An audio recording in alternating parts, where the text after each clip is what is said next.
नमस्कार दोस्तों, आपके अपने YouTube चैनल LCM ऑनलाइन पर स्वागत है। दोस्तों, आज हम एक नए सेशन की शुरुआत करते हैं। अगर हम बात करें भारत की सबसे बड़ी प्रायद्वीपीय नदी कौन सी है, आज का सबसे पहला प्रश्न है, भारत की सबसे बड़ी प्रायद्वीपीय नदी कौन सी है। तो दोस्तों, भारत की सबसे बड़ी प्रायद्वीपीय नदी गोदावरी नदी है।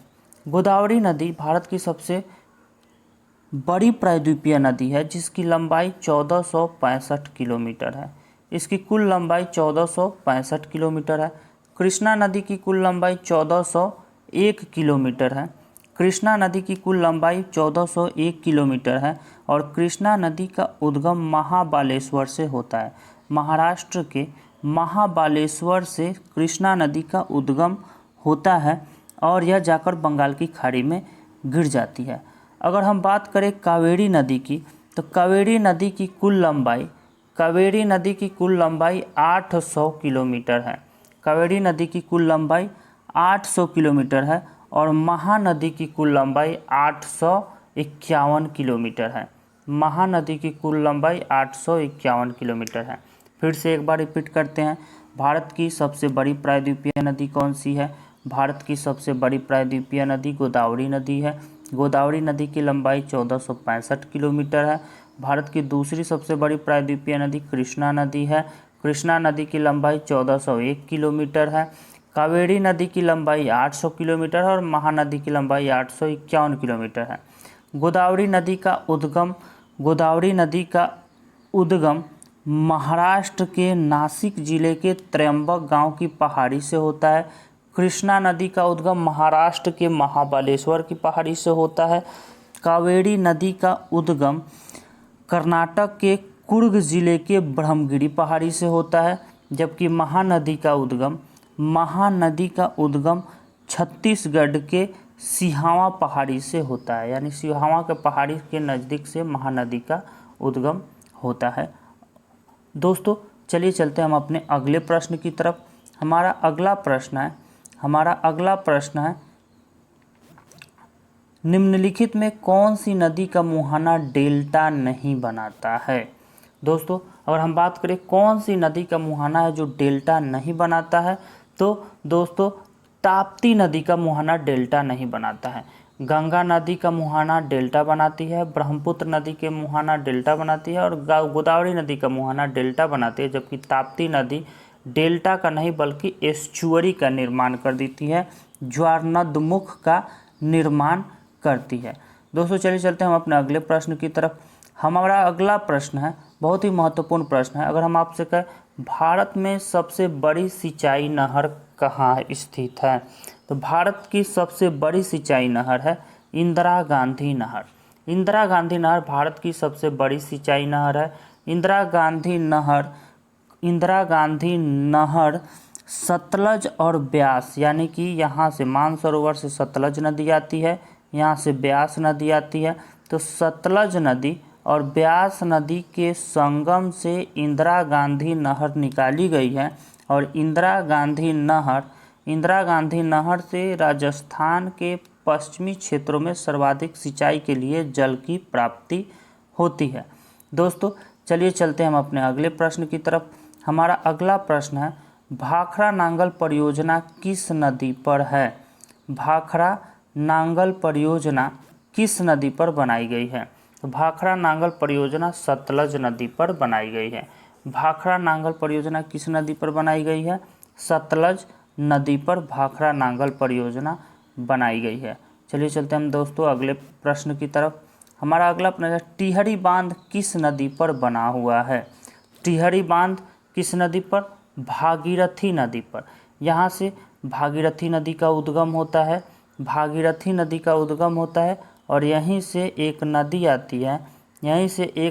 आती है भिलंगना। भागीरथी और भिलंगना नदी, दोनों नदियाँ टिहरी के निकट आपस में मिलती हैं और ये टिहरी के निकट जब आपस में मिलती है तो इन दोनों नदियों के संगम पर टिहरी बांध परियोजना बनाई गई है। टिहरी बांध परियोजना भारत की सबसे ऊंची बांध परियोजना है जो उत्तराखंड में स्थित है और भागीरथी नदी पर बनाई गई है। फिर हम आगे बढ़ते हैं, देखते हैं हम अपने अगले प्रश्न में। अगला प्रश्न है हमारा, निम्न में से कौन सी प्राकृतिक वनस्पति मरुस्थलीय प्रदेशों में पाई जाती है। दोस्तों, कैक्टस मरुस्थलीय प्रदेशों में पाए जाने वाला एक प्राकृतिक वनस्पति है। कैक्टस मरुस्थलीय प्रदेशों में पाए जाने वाला एक वनस्पति है। अगर हम बात करें चंदन की, तो चंदन की लकड़ी सर्वाधिक कर्नाटक में, कर्नाटक में चंदन की लकड़ी सर्वाधिक कहाँ पाई जाती है, तो कर्नाटक में चंदन की लकड़ी पाई जाती है। चलिए दोस्तों, चलते हम अपने अगले प्रश्न की तरफ। हमारा अगला प्रश्न है, निम्नलिखित में से कौन सा सदाबहार पेड़ नहीं है। तो दोस्तों, शहतूत सदाबहार पेड़ नहीं है, बाकी नीम, बबूल और इमली एक सदाबहार पेड़ के अंतर्गत आते हैं। चलिए दोस्तों, चलते हम अपने अगले प्रश्न की तरफ। फिर अगर कहे कटीली झाड़ियाँ पाई जाती है, कटीली झाड़ियाँ कहाँ पाई जाती है, तो कटीली झाड़ियाँ गर्म तथा शुष्क मरुस्थलीय जलवायु में, गर्म तथा शुष्क मरुस्थलीय जलवायु में कटीली झाड़ियाँ पाई जाती हैं। चलते हम अपने अगले प्रश्न की तरफ। निम्नलिखित में से भारत का कौन सा क्षेत्र उष्णकटिबंधीय सदाबहार वन से ढका हुआ है। तो उष्णकटिबंधीय सदाबहार वन से ढका हुआ क्षेत्र है पश्चिमी घाट। पश्चिमी घाट का क्षेत्र उष्णकटिबंधीय सदाबहार वन से ढका हुआ है। पश्चिमी घाट को सह्याद्री के नाम से भी जाना जाता है। पश्चिमी घाट को सह्याद्री के नाम से भी जाना जाता है और पश्चिमी घाट को सह्याद्री के नाम से भी जाना जाता है और पश्चिमी घाट उष्णकटिबंधीय सदाबहार वन से ढका हुआ है और इसी पश्चिमी घाट में भारत की सर्वाधिक जैव विविधता भी पाई जाती है। चलते हम अपने अगले प्रश्न की तरफ। भारत के किस राज्य में सर्वाधिक वन हैं। तो भारत के किस राज्य में सर्वाधिक वन हैं, तो सर्वाधिक वन मध्य प्रदेश में। कहाँ? सर्वाधिक वन मध्य प्रदेश में पाए जाते हैं और प्रतिशतता की दृष्टि से सर्वाधिक वन कहाँ पाए जाते हैं, तो प्रतिशतता की दृष्टि से सर्वाधिक वन मिजोरम में। प्रतिशतता की दृष्टि से सर्वाधिक वन कहाँ पाए जाते हैं, मिजोरम में पाए जाते हैं। अगर हम बात करें उत्तराखंड की, तो नंदा देवी वन्यजीव अभ्यारण्य उत्तराखंड में है। फूलों की घाटी चमोली उत्तराखंड में है। Jim Corbett national park Uttarakhand में है। फिर अगर हम बात करें उत्तर प्रदेश की, तो उत्तर प्रदेश की राजधानी लखनऊ गोमती नदी के किनारे बसा हुआ है। केरल में साइलेंट वैली है। साइलेंट वैली शांत घाटी केरल में स्थित है। पेरियार नदी, पेरियार वन्यजीव अभ्यारण्य भी केरल में स्थित है। चलिए दोस्तों, चलते हम अपने अगले प्रश्न की तरफ। हमारा अगला प्रश्न है, निम्नलिखित में से किस राज्य में मैंग्रोव वन का सबसे अधिक क्षेत्र है। मैंग्रोव वन का सबसे अधिक क्षेत्र कहाँ स्थित है, तो मैंग्रोव वन सर्वाधिक पश्चिम बंगाल में पाया जाता है। सुंदरवन मैंग्रोव वन सर्वाधिक पश्चिम बंगाल में पाया जाता है और कुरंगा मैंग्रोव वन के क्षेत्र आंध्र प्रदेश के तटीय क्षेत्रों में पाए जाते हैं। कुरंगा मैंग्रोव वन आंध्र प्रदेश के तटीय क्षेत्रों में पाए जाते हैं। चलते हम अपने अगले प्रश्न की तरफ। हमारा अगला प्रश्न है, भारत के कौन से राज्य में अधिकतम संख्या में आर्किड होते हैं। भारत के कौन से राज्य में अधिकतम संख्या में आर्किड होते हैं, तो आर्किड सर्वाधिक सिक्किम राज्य में पाए जाते हैं। आर्किड सर्वाधिक कहाँ पाए जाते हैं, सिक्किम राज्य में। मेघालय की बात करें अगर हम, तो मेघालय गारो, खासी और जयंतिया, गारो खासी और जयंतिया की पहाड़ियाँ मेघालय में स्थित है। असम की बात करें तो काजीरंगा वन्यजीव अभ्यारण्य असम में स्थित है। असम का प्राचीन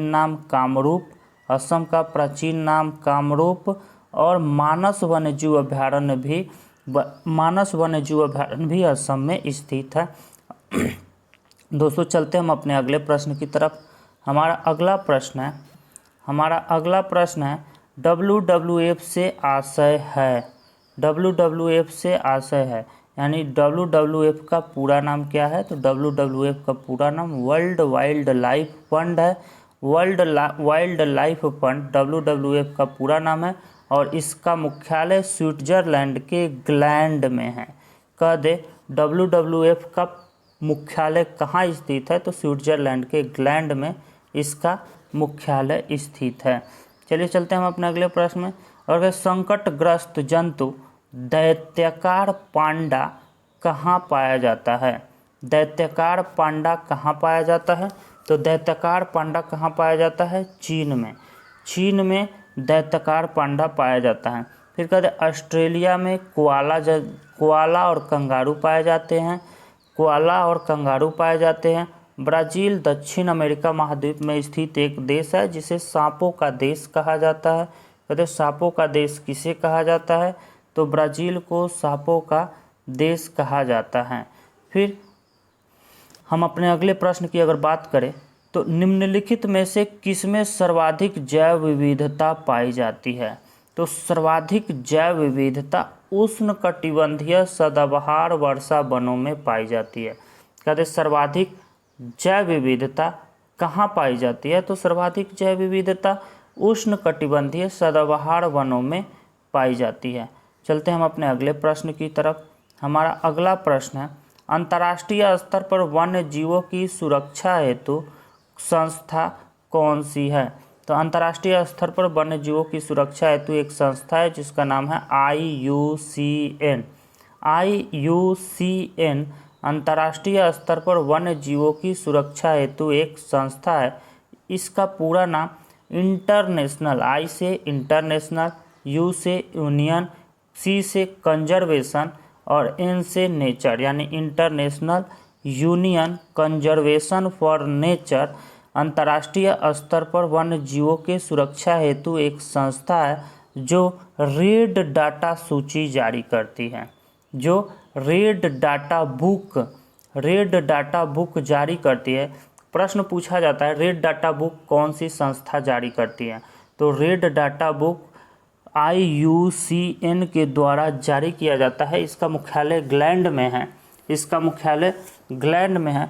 सबसे पहली बार IUCN के द्वारा रेड डाटा बुक 1963 में, यानी कह दे सबसे पहली बार रेड डाटा बुक कब जारी किया गया था? रेड डाटा बुक 1963 में जारी किया गया था और इसमें संकटग्रस्त जीवों से संबंधित डाटा जारी किए जाते हैं। चलिए दोस्तों चलते हम अपने अगले प्रश्न की तरफ। हमारा अगला प्रश्न है, संरक्षण या विनाश पुस्तक के लेखक कौन हैं? तो संरक्षण एवं विनाश पुस्तक के लेखक सरला बहन है।